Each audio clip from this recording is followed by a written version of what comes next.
I enjoy designing both board and video games. Game design is a lot like solving a puzzle. So, for example, if you were designing a game about global diplomacy, you might need a system for trading resources between countries. But what are the resources used for? How do you keep track of them?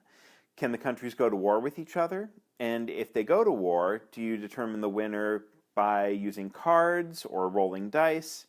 How do you win the game? Do you win it as a team? Do you win it as individuals? And is the game won, or do you play for a designated time limit and then see who has the most points? Now, once you have all of those rules in place, you can start to see how they interact with each other and how the game actually plays out. You can see what works, what doesn't work, and what are the rules that can be abused and taken advantage of. Fixing the game and making sure that all of those parts come together properly is where it's like solving a puzzle.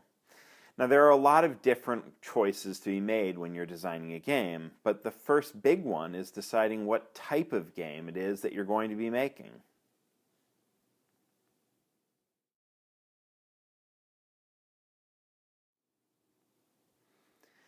My approach to game design is I like to use modular design, using interchangeable parts that create a different experience every time you play the game.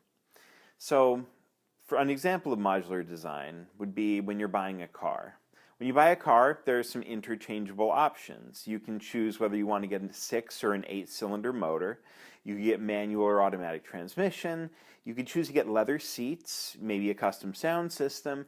And based on the different options that you've chosen, the driving experience is going to be different, but it's always still a car. Modular design is similar when you apply it to modern games. So, if you're talking about the board game, Betrayal at House on the Hill, you explore a scary old house, you reveal the rooms at random as you go, and those rooms are a type of module. The things that you find in those rooms are also found at random, so those items and events are another kind of module. And when the haunt is revealed, you actually discover what the plot of the game is, and you find out who the betrayer is going to be. It's another kind of module. So the base rules might be the same, but the game is going to be different every time that you play. So modular design keeps a game from becoming stale. It lets you add content and replayability without adding a whole lot of extra work. And when your players have played all that there is to see and to do, it's easy to expand with additional content.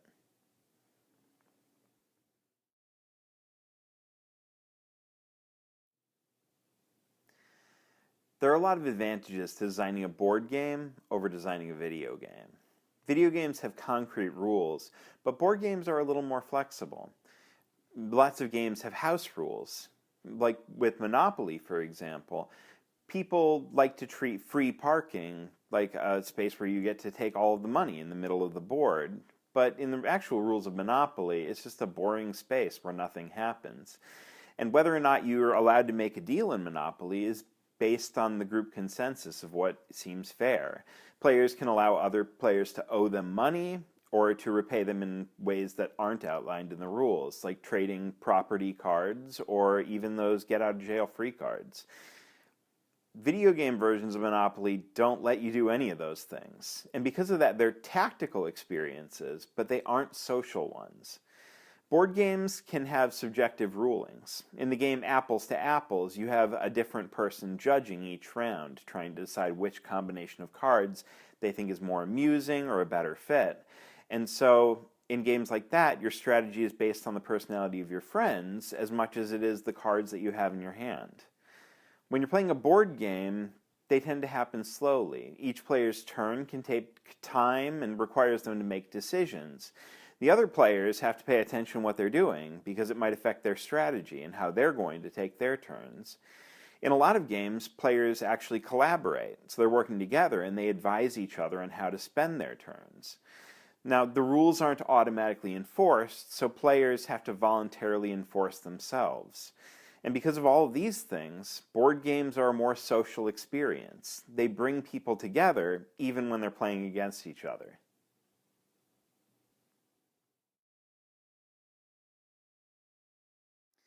Of course, designing a video game also has its advantages. Because the rules are handled automatically, video games move a lot more quickly. They can be tests of reflexes and skill in addition to strategy and tactics. Narrative video games can also be a better medium for telling a story.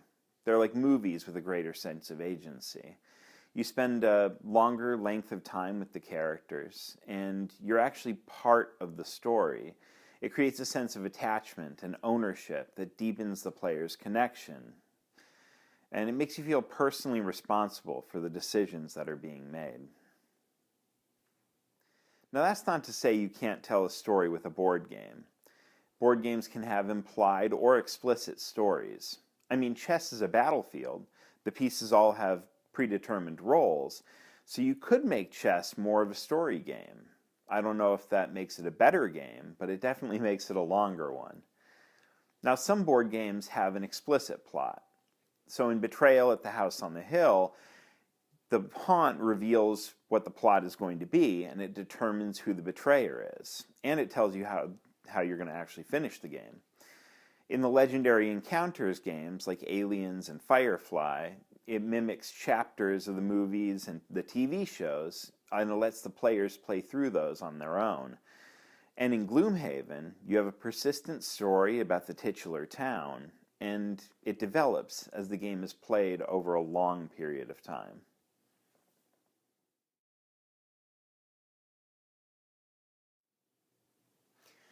Role-playing games combine many of the social strengths of board games with some of the narrative strengths of video games. They're a form of cooperative storytelling. You have a storyteller, sometimes called the Dungeon Master, who controls the world and the story, but each of the players actually controls a character within that story.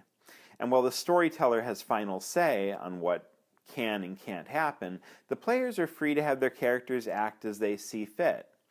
Now, what a character can do is determined by the rules of the game. Usually the odds of successes and failures are determined by rolling dice. When we're kids, we can play make-believe, and we like to just make up rules as we go. But as adults, we like a little more structure, because if nothing else, at least you all know you're playing the same sort of game. And with role-playing games, you play until the story is over. Sometimes the story might be over in a single evening, or sometimes it's a group of friends coming together to play the same characters over a long span of time, maybe coming together every week until the story has reached its conclusion and finally been told. So once you've figured out what type of game it is that you want to create, it's time to build the rules and mechanics for that game. And these allow you to create a game that not only matches your original vision, but one that is fun to play.